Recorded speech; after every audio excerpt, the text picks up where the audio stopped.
She was just selling cupcakes in the rain, trying to save her daughter's life. No crime, no harm, just a mother fighting for her child. But one cruel woman's words changed everything in an instant, shaming her in front of the entire neighborhood.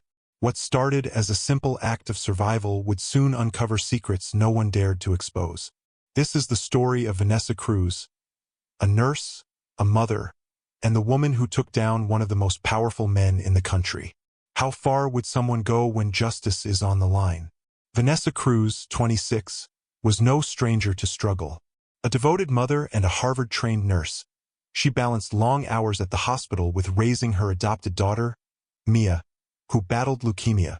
Every day was a careful calculation: how to pay for treatment, how to keep hope alive, how to survive in a world that often seemed determined to knock her down. On this gray, rain-soaked afternoon in Belmont Hills, she carried a small basket of homemade cupcakes, each one baked with love and desperation. She had no idea that a single knock at a mansion gate would turn her fight for survival into a confrontation that would shake the foundations of wealth, privilege, and power. The rain fell in steady sheets as Vanessa made her way to the grand gates of Belmont Hills, clutching her basket of cupcakes like a lifeline. Her heart pounded, but she was determined. Every dollar counted toward Mia's medicine. She didn't expect confrontation, just a few friendly nods and perhaps a sale. But as soon as she reached the gate, Catherine Sterling appeared, sharp heels clicking against the wet stone, her voice slicing through the storm. "People like you don't belong in this neighborhood." Vanessa froze. Her cheeks burned, not with the cold, but with humiliation. Catherine's phone was out, filming, threatening to broadcast her disgrace to the entire community. The neighbors watched from behind curtains, and the rain felt heavier, each droplet a reminder of her vulnerability. Yet Vanessa stood tall, breathing deeply, her voice steady despite the sting. She only wanted to sell cupcakes to support her daughter's treatment. From the second-floor window, Thomas Sterling watched silently. The billionaire, a man known for his wealth and influence, observed the scene unfold. A wife relishing cruelty, a young woman facing injustice. Something in him stirred, a mix of curiosity and indignation. When Catherine mocked Vanessa, Thomas realized the act was excessive. He stepped forward, personally inviting Vanessa inside and offering a towel. For most, this would have been a relief. But Vanessa saw beyond the gesture. She was not merely a mother in need. She was a nurse, a Harvard-trained investigator who had spent years meticulously documenting hospital fraud, some tied directly to Thomas's investments. Inside the mansion, Vanessa's eyes absorbed every detail: priceless art, luxurious furniture, and the palpable arrogance of Catherine. The conversations she overheard revealed a chilling truth. Their compassion was performative. Thomas's investments denied proper treatment to the poor, all for profit. Vanessa's pulse quickened, not with fear, but with strategy. She was in enemy territory, and every second counted. She revealed a photo of Mia, her adopted daughter, fighting leukemia, requiring $6,000 monthly for care. The display of vulnerability forced the couple to react, though they masked skepticism with disbelief. Vanessa calmly began presenting her evidence. Envelopes filled with contracts, documents, and recordings.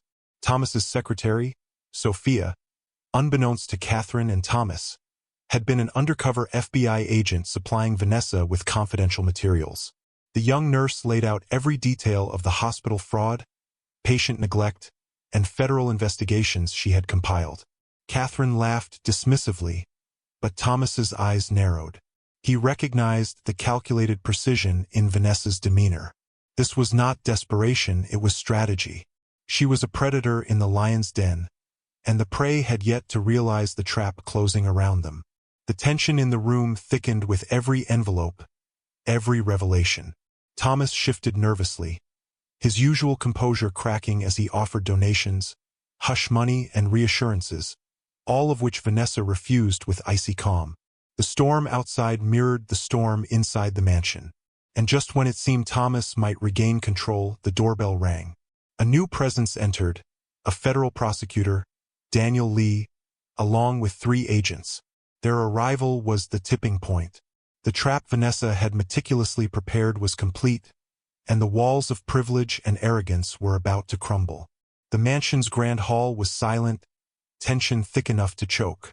Vanessa laid out the final pieces of evidence, emails, recordings, contracts, all implicating Thomas Sterling in the deliberate denial of medical treatment that had cost innocent lives. Catherine's mocking smile faltered as the weight of the truth settled over the room. Thomas, usually calm and untouchable, felt the walls closing in. Every contract he signed, every patient he ignored, every dollar he prioritized over human life was now undeniable. Vanessa's voice was steady, but each word struck like a hammer. She described the countless families affected, the children who had suffered, and the federal investigation already underway. Her calm precision was terrifying, a storm of intellect and moral authority in a world built on privilege. Thomas's offers of hush money and donations fell flat. He realized too late that this was not a desperate plea. This was a meticulously executed takedown. Catherine shrieked in frustration, her arrogance crumbling, but Thomas's panic grew deeper. Vanessa revealed the final piece. Sophia, his own secretary, had been feeding her confidential documents and recordings, meticulously documenting every unethical decision. In an instant, the power dynamic shifted. The hunter had become the hunted. Thomas's empire, built on greed and cruelty, teetered on the edge of collapse. Then the doorbell rang. The sound echoed like a verdict through the mansion. Daniel Lee, a federal prosecutor, stepped inside with 3 agents, their presence carrying the weight of justice. Vanessa's trap was complete. Thomas and Catherine were frozen, stripped of control, their arrogance shattered. Every lie, every act of cruelty, every insult and humiliation they had inflicted, now exposed for the world to see. Vanessa's eyes met Thomas's one final time. No pleading, no compromise. Only the quiet certainty of justice was delivered. And in that moment, the woman who had once stood humbly in the rain selling cupcakes became the unstoppable force that would bring an empire of cruelty to its knees. Thomas Sterling was arrested, his empire dismantled, and his wife, Catherine, left publicly shamed, forced to rebuild her life far from the wealth and privilege she once wielded. Sterling Industries was dissolved, its assets auctioned to compensate the families whose lives had been ruined by greed and neglect. 17 miners lost to corporate indifference were finally honored through justice, and 143 families received a total of $92 million in restitution. Vanessa Cruz, once a humble nurse and devoted mother, now stood as the director of the Federal Medical Fraud Investigation Department. Her patience, intelligence, and unwavering commitment had not only saved her daughter Mia, who was now healthy and thriving, but had also exposed systemic corruption at the highest levels. Her story became a symbol of justice, a testament to what one determined, strategic individual could achieve when faced with injustice. The streets of Belmont Hills no longer echoed only with privilege. They now carried a story of accountability and courage. Vanessa's victory was more than personal. It was a warning to those who exploit power and a beacon of hope for the oppressed. Every envelope, every recording, every act of meticulous planning reminded the world that arrogance and cruelty inevitably lead to their own downfall. And as Vanessa watched Mia laugh, healthy and safe, she understood a profound truth. The sweetest revenge is not fueled by anger, but by patience, strategy, and intelligence. The question lingers: how many more systems of injustice could be dismantled if more people chose courage over fear and justice over convenience?